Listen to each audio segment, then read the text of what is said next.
Welcome, welcome to Western Association for College Admissions Counseling Virtual College Fair. We have a great lineup of institutions for you to hear from this evening. We know that you will have questions, and our panelists want to make sure that they get you the correct answers. So put that question in the Q&A during any part of the presentation. But what I would ask is that you list your question and then also the college or university that you're intending to address. So list the college's name so they know how to respond to you.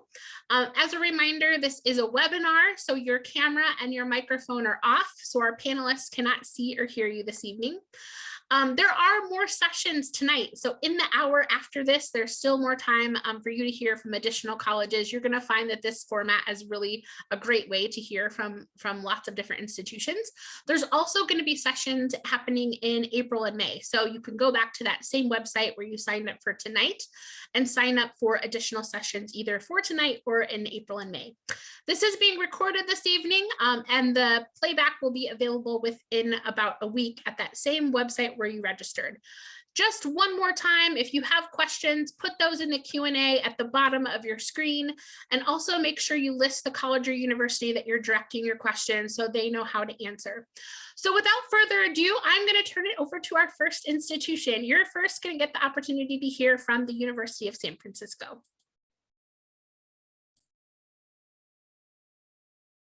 Hello, everyone. Good evening. I'm going to share my screen with you in just a minute. But first, to introduce myself, my name is April Crabtree. My pronouns are she, her, hers, and I'm the Assistant Vice Provost for Undergraduate Admission at the University of San Francisco. So just delighted that you're here with us tonight. And as you know, what I want to do is just give you a little taste, a little sampler of what you need to remember about USF as you're thinking about your college journey. And the first thing that I wanted to give you a sense of is size. We have about 6,600 undergraduate students at USF, making us on the small side of a medium-sized institution, but having all those things that you may be looking for in a small school, small class size, lecture-based collaborative learning are available. Three things I want you to walk away remembering about USF. And the first one is that we are a Jesuit university. So the way that we teach, our philosophy on how we treat others, about how we want to shape the world to be more just, more humane, is at the underpinning of everything that we do. So I know I'm with some other Jesuit colleagues tonight, but this is something that I think is really going to inform the kind of people that you want to be with, the kind of place that you want to learn, and how that's going to happen.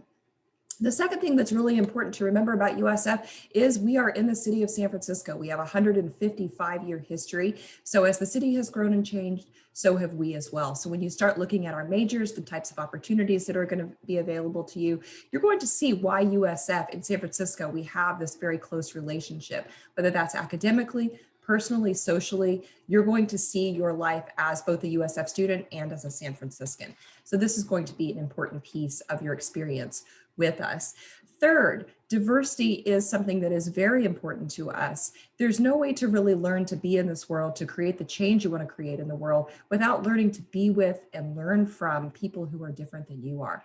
So we are number 5 in the country as for one of the most diverse campuses overall. So in addition to very wide racial diversity, we also have students who come from a lot of geographic areas, a lot of different religious backgrounds, or no religious tradition at all. So when we talk about those small class sizes, the way that you're going to engage with each other in the learning process, that diversity matters. And you're going to see that manifested in all kinds of ways as you explore USF. When we look at our academic programs, we have about 44 majors at USF, and some of the ones that typically we're known for is our nursing program is very popular. Within the College of Arts and Sciences, biology, computer science, communication studies, psychology, but also some distinctively USF programs such as performing arts and social justice, critical diversity studies, entrepreneurship and innovation.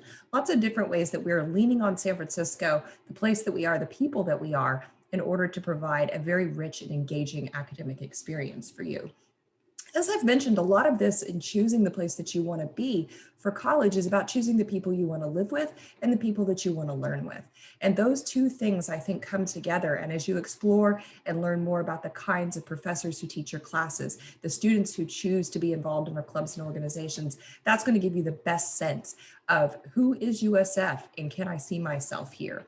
Like many colleges in California, we are not open at the moment for tours, but we have a whole host of ways that you can continue to explore more. And when my time is up here, I'm going to drop a few of those in the chat for you in case you want to explore that a little bit further.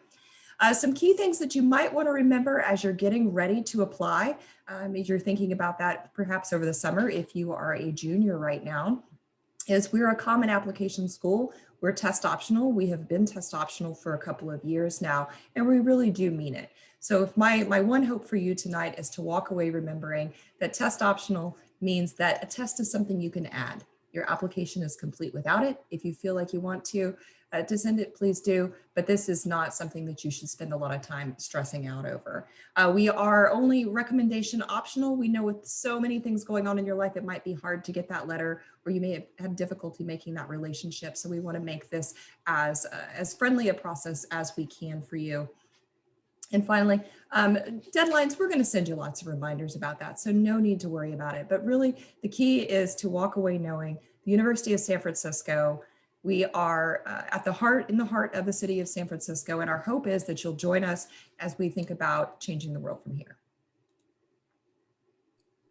April, thanks so much to you and the University of San Francisco. A quick reminder to our audience, if you have any questions, make sure you put those in the Q&A at the bottom of your screen, and do list out the college or university name that you hope addresses your question. Next up, you have the opportunity to hear from Creighton University. Hi, everybody. Welcome. My name is Ann Hardy, and I'm the Associate Director of Admissions for Creighton University, which is another Jesuit school, just like USF, and we are located in Omaha, Nebraska, right in the middle of the country there. I'm going to share my screen with you. There are 27 Jesuit universities in the country, and I know April explained kind of what the mission of the Jesuits are. The Jesuits are the largest order of Catholic priests. You certainly do not have to be Catholic to attend to Creighton or any one of the 27 Jesuit universities that are in the country. And as April was saying, at a Jesuit university, we are forming and educating leaders for a more just world. So some of the Jesuit values are magis, meaning more. So going above and beyond what's expected of you, striving for excellence, being men and women for and with others, being of service, pursuing justice, and having concern for the poor and marginalized. Cura personalis, which is care for the individual person, and providing a well-rounded liberal arts education, so education of the whole person. At Creighton, we have over 140 academic programs. Like I said, we truly are a liberal arts school, and our students are taught by the professors, not by TAs. Our students to faculty ratio is 11:1. We have about 4,400 undergraduate students and another 4,400 graduate students. We get students from all 50 states and 50 different countries, and 80% of our students come from out of state, which is really nice. I went to Creighton. I came from California, and it was really nice to be surrounded by students from all different parts of the country. Our undergraduate programs are the College of Nursing, the Heider College of Business, and the College of Arts and Sciences. We have our own medical school, dental school, law school, physical therapy, occupational therapy, pharmacy, a nurse practitioner program, physician assistant program, and a graduate school. And all our graduate and professional programs give preference to our undergraduate students, which is a really big deal. So to give you an example of that, the acceptance rate from our undergrad into our medical school is about 50%. If students are applying outside of Creighton undergrad, that goes down to about 5 or 6%. And for our dental school, it can be as high as 65 to 80% acceptance rate from our undergrad into our own dental school, and that goes down to about 6% for students applying outside. So we definitely give preference to our undergraduate students. Our nursing students, it's direct entry. I am a graduate of that program. But it is the only program where students declare their major when applying to Creighton. Everybody else has the gift of time, and they will do that as students at Creighton. We have no impacted majors, so students will get the major that they want. We've developed an interprofessional educational approach to education. It's very much a team approach, specifically to healthcare education, because when people work in healthcare, they're working on a healthcare team, and our students have opportunities to do that as students. We are building a second healthcare campus in Phoenix that will open in the fall. We are also building an $85 million health science complex on our campus in Omaha. So once all that is open, we will be the largest Catholic healthcare education provider in the US. So we're super excited about that. Creighton was voted one of the top schools for undergraduate research opportunities. We very purposely do not have a lot of PhD students. We want our students to come in and engage in research right away. Our Heider College of Business is well connected into the Omaha community. So our business students have professors that have practical experiences in business. And we have 6 chartered financial analysts on faculty, which is more than any other business school in the world. So we're very excited about that. We have internships. Omaha voted the #1 city for paid internships. So there's more internships in Omaha than we have students to fill them. We have lots of clubs and activities, over 250 clubs and activities and organizations for our students, including sorority and fraternity life. Our students are actively engaged in service. We have our own retreat house also, which is about 20 miles away. We are Division I, part of the Big East Conference. So we do get over 18,000 fans at every home men's basketball game. We're not as good as Gonzaga. I'm sure Zucel's gonna brag about her team later, but we're pretty darn good. So it's a lot of fun, a lot of school spirit at Creighton. And I will cheer for Gonzaga if they make it. So anyways. We offer many different study abroad opportunities, including our Global Scholars Program, where students spend 2 semesters away and 2 summers away. And of course, we have lots of different places all over the world where students can go. We also have a campus in the Dominican Republic as well. We're very proud of our student outcomes. You can see that here by college, 99%. 199%. Within 6 months of graduation, students are exactly where they want to be. You can apply through the Common Application. Makes no difference to us if it's Common App or Creighton App.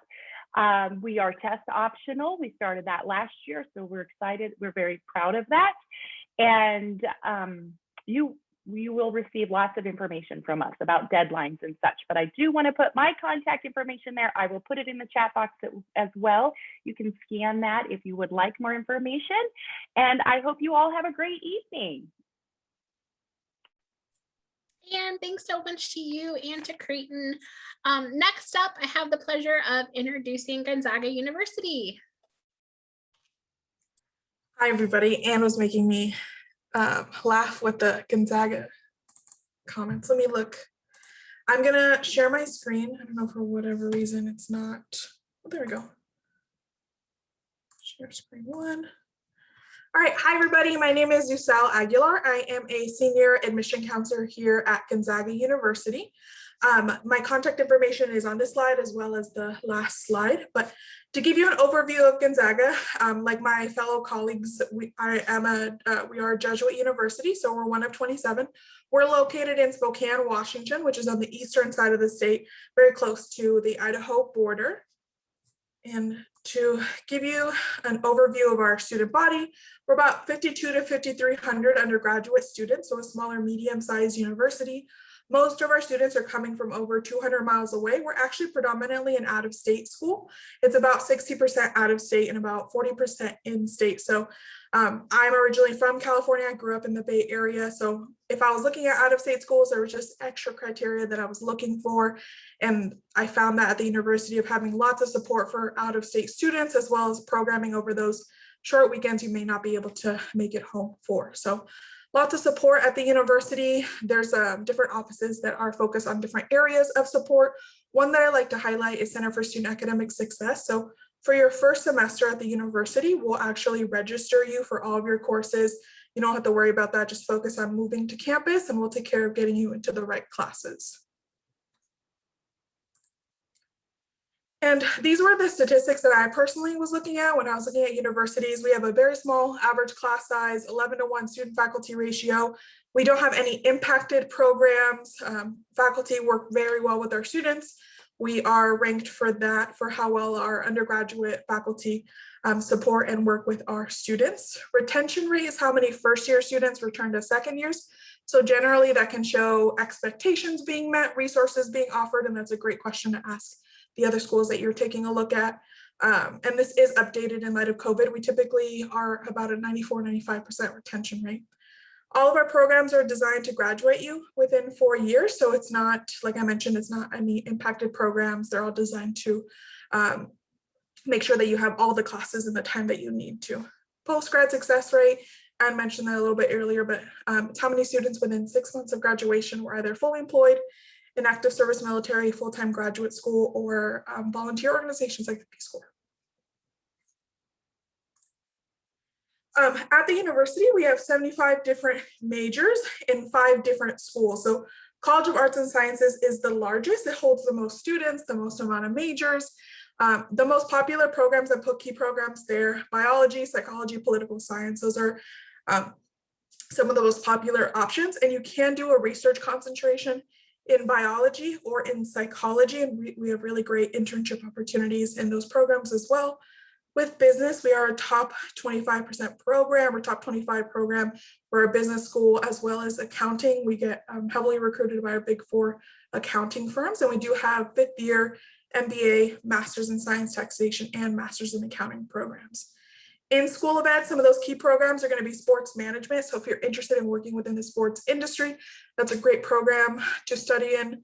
They have also degrees in special education and then teaching certifications for elementary or secondary ed. With engineering and nursing, those are our 2 direct admission programs. So they are competitive. Nursing is our most competitive. Overall, the university has about a 65% acceptance rate. Nursing has about a 33 to 35% acceptance rate, and it is a 4-year program.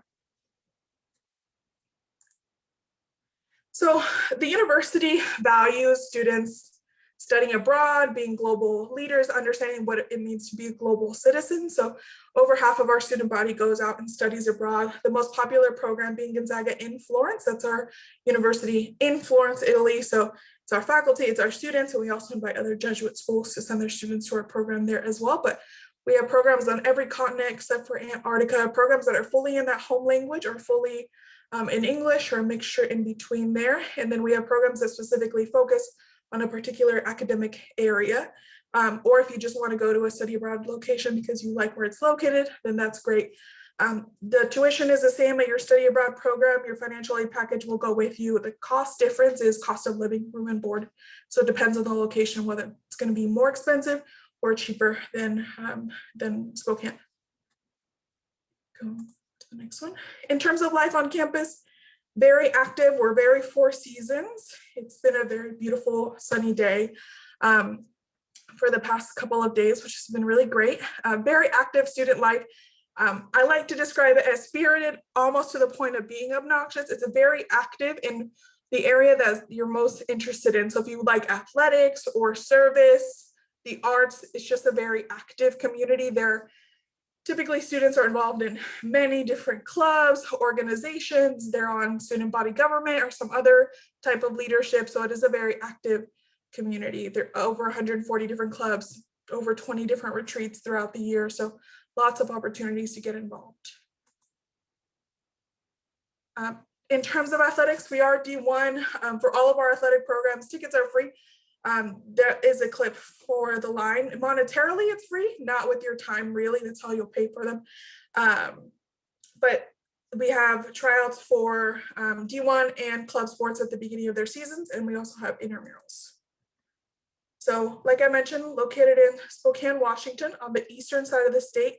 The city itself is about 240,000, and the city or the metropolitan area is about 750,000. Overall, we're on the Common App. Deadline is December 1st. Our incoming class averages are listed there. We are test optional. So if you're looking at applying, that is indefinitely, we are test optional. And then financial aid is based on FAFSA information. And we do have some separate scholarships that you can also apply for. But if you have any questions, please feel free to ask it in the Q&A. But thank you so much. Thank you very much. Wow, I know you guys are having fun so far. We've heard from some great institutions and we still have 3 more to go. So next up, you have the opportunity to hear from Seattle University. Hey everybody, good to have you in the room today. I'm gonna go ahead and share my screen. Bet you're tired of hearing that. So my name is Megan Duffy. I am one of our undergraduate admissions counselors here at Seattle University. SU, again, is a Jesuit university. Oh my goodness, my slides are going all over the place. Sorry, everybody. We are obviously one of the Jesuit universities. Our mission statement on our campus is that SU is dedicated to educating the whole person, to professional formation, and to empowering leaders for a just and humane world. Like a lot of the other universities in here, we are passionate about social justice and environmental justice. The city of Seattle is an amazing place for students to be. And something that I'm super proud of is that 4 out of 5 of our students participate in some form of community service or service learning opportunity. That's not something that we force our students to do. That's something that they choose to do of their own accord. Again, kind of speaking to the caliber of student that we're inviting onto our campus.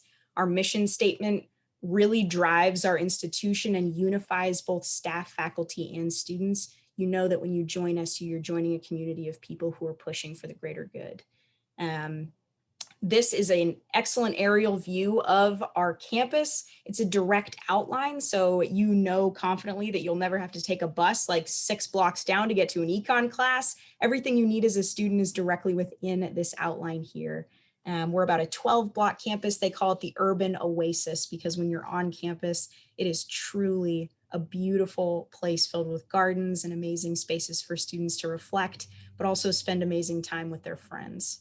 You can see that we are a very urban environment. If that's something that you are interested in as a student, SU is absolutely going to be an amazing place for you. Also, if you're a student that's like, I don't know about the urban environment thing, I do want to note that one side of our campus is right up against the entry into downtown, but the back side of our campus is in a more residential space. It's a neighborhood, lots of young families, lots of communities. So you as a student get to access kind of the best of both worlds. Additionally, campus, obviously very urban, but a 45-minute drive and you're in some of the most beautiful hikes in the Pacific Northwest.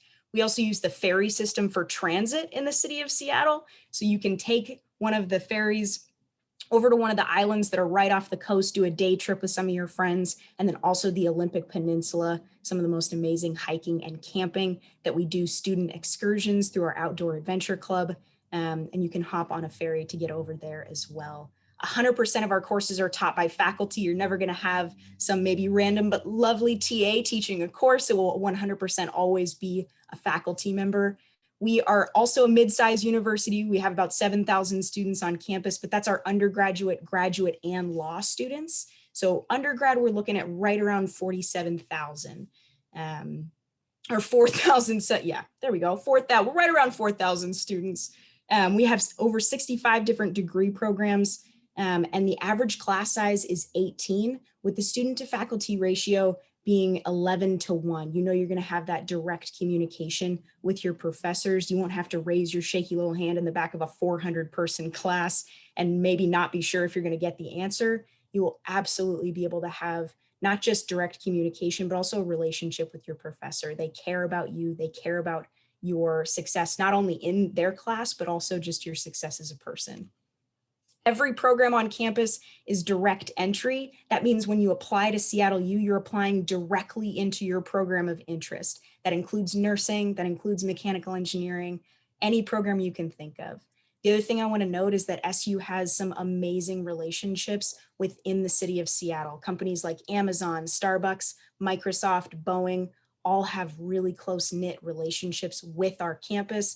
These companies are seeking out SU students because of the name we've created for ourselves. Another major I want to highlight is, of course, nursing. We have about a 40% acceptance rate to our nursing program. It is one of the strongest in the state.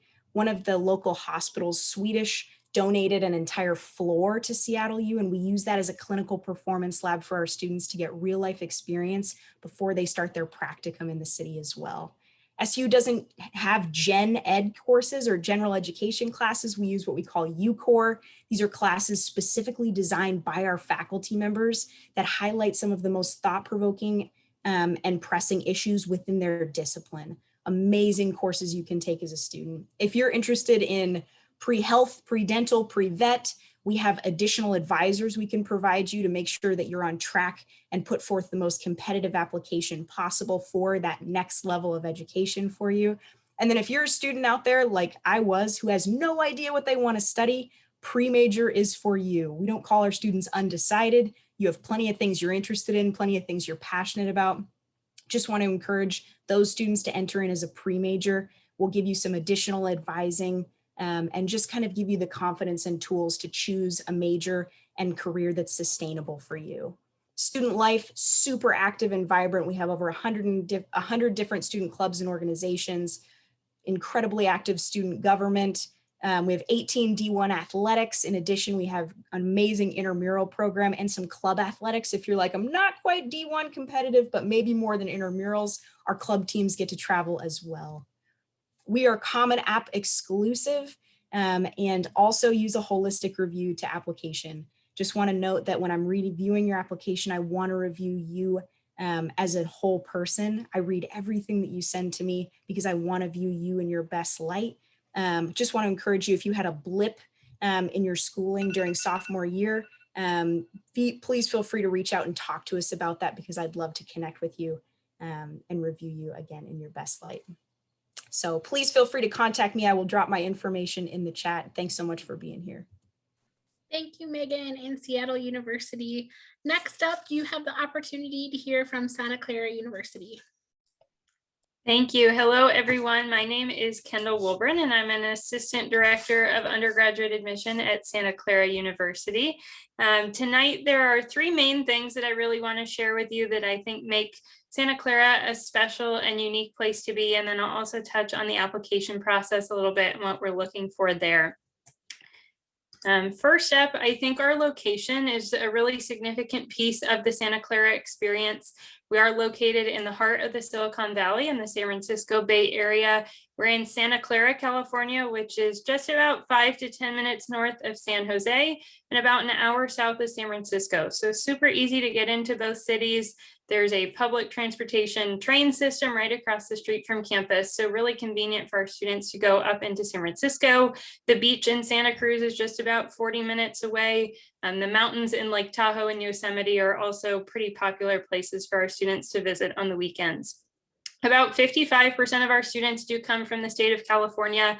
I know that sounds like a lot, but California is a huge state. All of these students are not local. Some of them come from up to 8 to 10 hours away still. So it's definitely not just Bay Area students at Santa Clara. The other 45% represent almost every state and many countries around the world.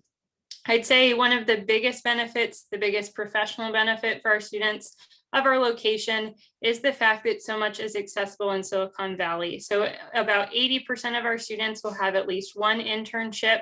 A lot of them find full-time employment in the Bay Area after they graduate as well. And then our top three employers are Apple, Google, and Cisco. And so these big name companies, Facebook, Apple, Yahoo, Google, they're all within 20 to 30 minutes of campus. So when we have career fairs, you're getting to meet face-to-face with these recruiters and really establish that relationship, which I think gives our students a slight advantage in that recruitment process for internships and full-time jobs. Just like everyone else here tonight, our Jesuit identity is a really big piece of who we are as well. We are a Jesuit university, all about educating the whole person, mind, body, and spirit, and really instilling those values of community service, social justice, and activism through what our students do. So you're not just learning to learn, but really to go out into the world and have an impact through your area of study. And that's what we're teaching our students at Santa Clara. About 50% of our students do identify as Catholic or Christian, but the other 50% represent about every other faith tradition or no faith background at all, and all are welcomed on campus.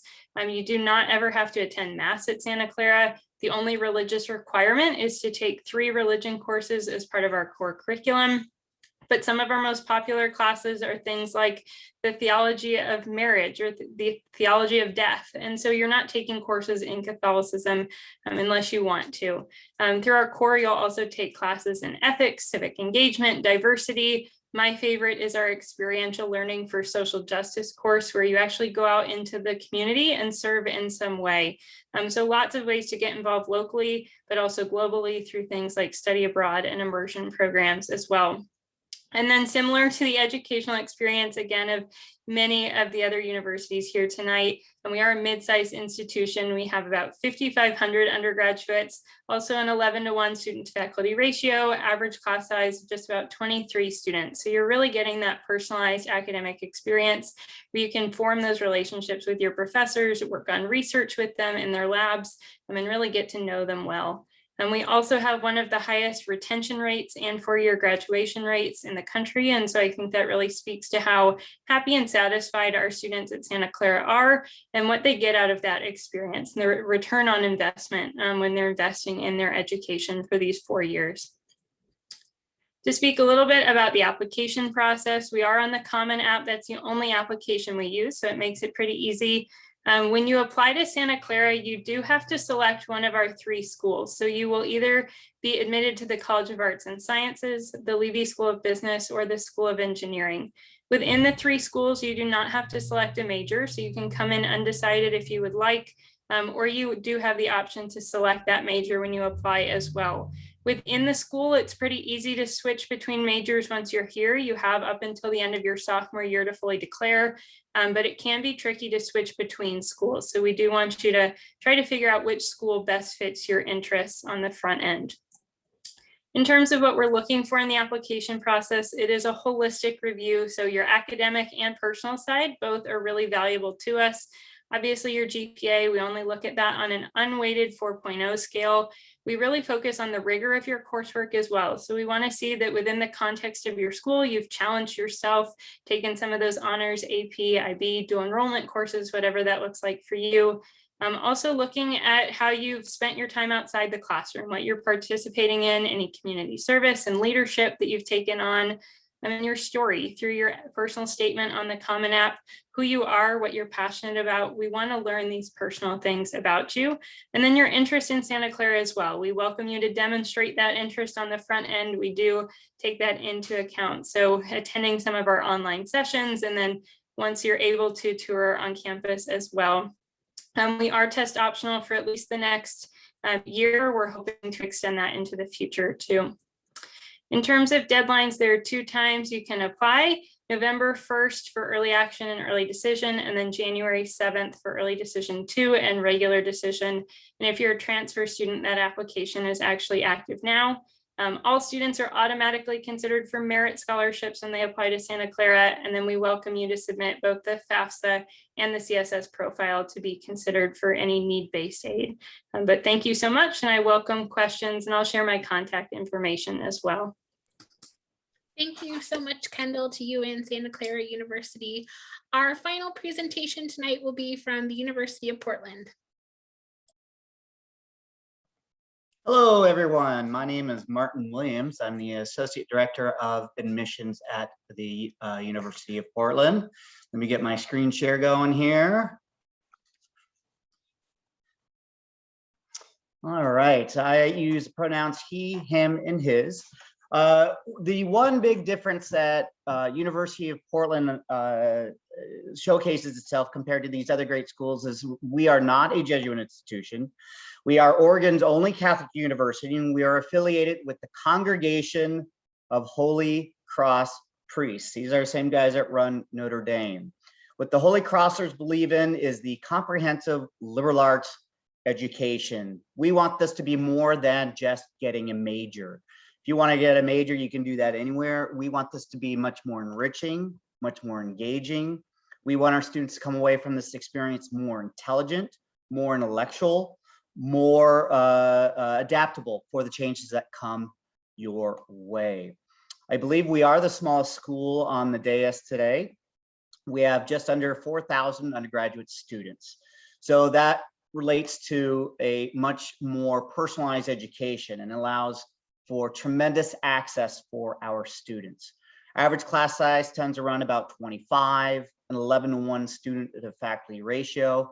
And all of our programs are designed as 4-year programs. We want you in and we want you out. We are a teaching university, so all of our courses, all of our lecture courses are taught by professors, including your introductory courses. So experts in the field that have experience in teaching. We have 5 different colleges to choose from, just like all the other schools tonight. We do have an excellent arts and sciences. That's where you're going to find your social sciences, humanities, and science degrees. And then we also have 4 professionally accredited programs: School of Business Administration, School of Education, which offers a 3+1 option where you could get your undergraduate degree and your master's degree in 4 years. We have an excellent School of Nursing that is direct entry. So when students apply to the program, they get to start their freshman year. And then lastly, a School of Engineering.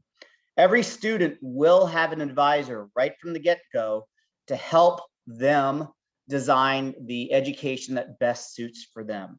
This allows us to cater to the individual. Not all biology majors are created equal. Do you want to go to med school? Do you want to go to physical therapy school, dentistry school? The advisors can really cater to the individual interests and strengths.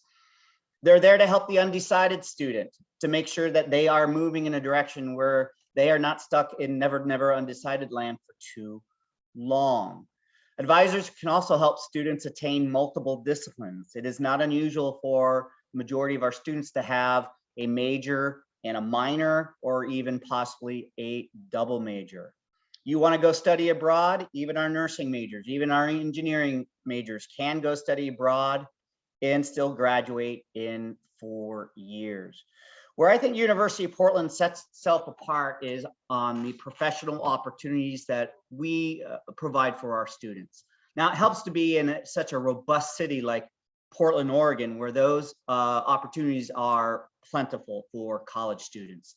Internships with Nike and Adidas, research opportunities at the local medical university, field placements for our nursing students and education students, clinicals, so on and so forth.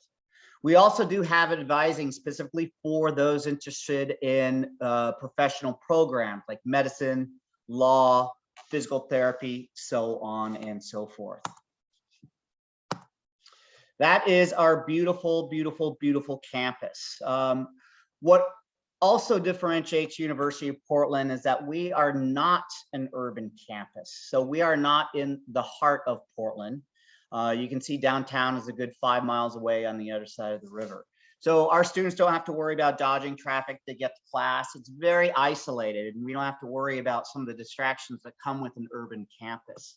It is very much a residential campus. Majority of students do live on campus.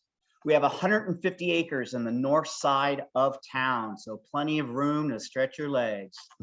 80% of the students do come from outside of the state of Oregon, so very few students are actually coming from nearby. First year students are required to live on campus. Again, that's part of that residentiality, and that does, of course, depend on all the safety protocols that are put in place these days. But if we do expect things to go back to normal. We don't have any first year student dorms.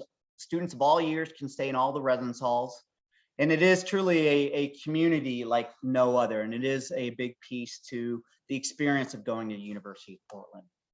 As far as how to apply, you can use the University of Portland application, but we always recommend to utilize the Common App, because all of my peer institutions here tonight use the Common App. There's no reason to use a different application for UP.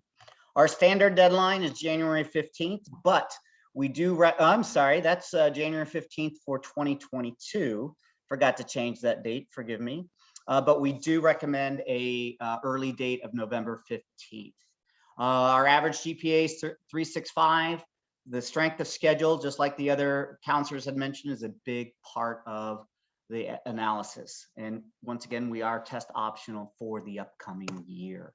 I do highly recommend following schools on social media. It's a little hard to visit these days. It might be a good opportunity for you. So thank you so much and good luck, everyone. Thank you so much. So now I'd like to invite my panelists to turn back on their cameras, and I'd love for you to quickly share what is your favorite event or tradition on campus, and we'll go round robin in the order that we presented in first. So University of San Francisco up first. All right, thanks everyone. I think it's always an exciting time at USF at commencement, and that is sadly, of course, virtual this year, but it's one of my favorite occasions because it's more than just receiving your diploma. There's a real sense of community and a real sense of excitement around that. So we have smaller graduation services, ceremonies, so we have several of them. And then with those, there's a lot of other events that happen as well. So whether that's Lavender Grad for our LGBTQ plus students who come together to have their own celebration of this, or our Black Student Union or our Latinos Unidas groups. So usually seeing students come in for commencement exercises is a thing of great beauty. So the regalia stoles for the ways they've been involved on campus are a really big part of the traditions. So that's always my favorite part of the year, is just seeing the fanfare and the excitement and the community coming together to support and creighton these students' achievements.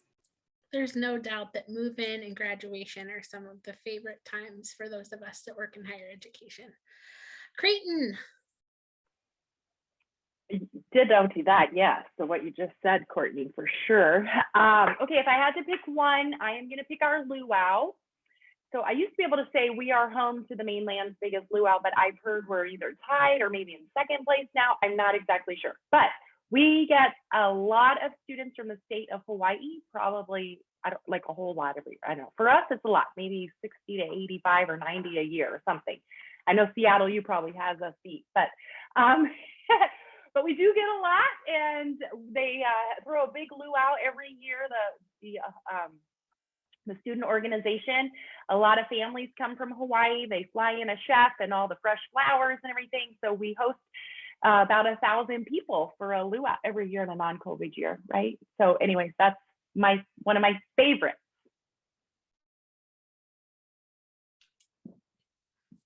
So at Gonzaga, every Wednesday evening, we have an event called Cookie Night, where starting at 10 p.m., our sandwich shop on campus bakes like 2,000 cookies, and it just like wafts all over campus. And you can just see like students slowly emerge from the library, from their residence halls of like studying, doing projects, and just like line up for like freshly baked cookies. And it's a deal too. It's a dozen cookies, 2 cartons of milk for $5, and you just like chat with your friends in the line, and just really like spread out all around in the lawn or go back to your residence halls, and just it's a good time to like catch up and a break from studying.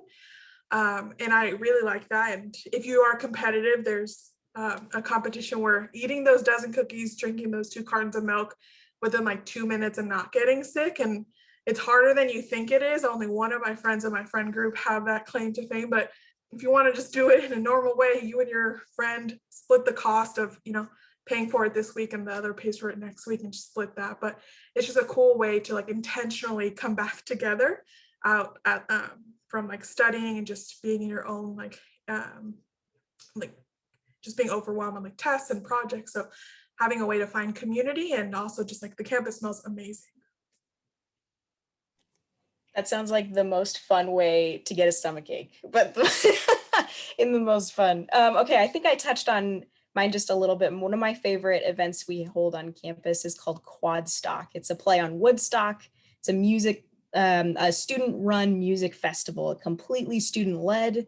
We invite some big name artists to campus, some local Seattle artists, and then also our students compete to be the team or band that gets to also play in that festival, and it is a blast. We also use it as a community event, so we invite all of our neighborhood onto campus, again, in COVID time. And then I also want to highlight our Red Talks. These are like a play on TED Talks, where our Office of Diversity and Inclusion invites local partners to campus just to chat about their experiences and just further educate our students in that way. And those are really poignant moments on our campus. Ours is very similar to Gonzaga's, relates to food and kind of a break from studying. Our students love our midnight breakfast. So we are on the quarter system. I don't think I mentioned that originally. So you actually get 3 midnight breakfasts a year instead of 2 if we were a semester school. So the last week of the quarter before finals, our dining hall on campus hosts a free midnight breakfast put on by our student activities planning board. There's nothing better than free food in college. It's a great break for students from studying for finals. Everybody similarly comes out of the library, out of their residence halls, in their pajamas, in the middle of studying to go get a bunch of free breakfast food at midnight. I think breakfast food tastes better at night anyway. But it's a great way to come back together at the end of the quarter with your friends and really spend some time socializing, eating good food, and hopefully relaxing before the stress of finals hits the next week. For our seniors, they really enjoy an event called Prost with the Profs. It allows them to be in an environment with some libations and to hang out with some of their mentors in a very relaxed, non-academic way. And it's a great way for them to network and get to know their professors a little bit better. Well, I would like you guys to take a look at these awesome professionals on the screen and really make sure that you take advantage of them. They are here to help you, and they're the experts. So there's people like them at all the schools that you're most seriously considering. So make sure you get that information from the experts. Thank you so much for joining us tonight. There is a quick 4-question survey as you exit tonight's program. Again, as a reminder, there is one more session tonight, 1 more hour worth of sessions, and then there are more sessions in both April and May. So you can sign up for those at the website where you registered for this event. And this recording will be available within a week at that same website where you registered. So strivescan.com/WACAC. Have a good one, everyone, and best wishes with your college search.